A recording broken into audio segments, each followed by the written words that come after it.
ஒரு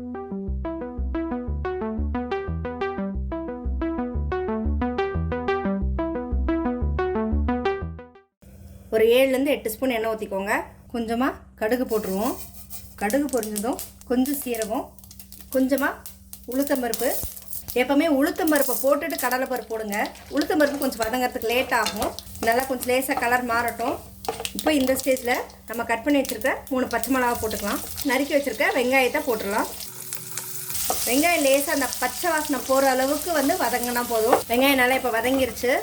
நான் 1 கப் ஃபுல்லாக எடுத்துருக்கேன். நான் 3 கப் தண்ணி ஊற்றுறேன்.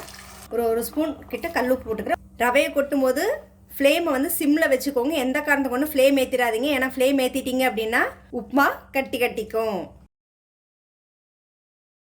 நல்லா ரவை வெந்துடணுங்க. வெந்துச்சுன்னா உங்களுக்கு அப்படியே பார்க்குறப்ப பார்த்தீங்கன்னா நல்லா அப்படியே ரவையோட இது ஃபுல்லாக தெரியும்.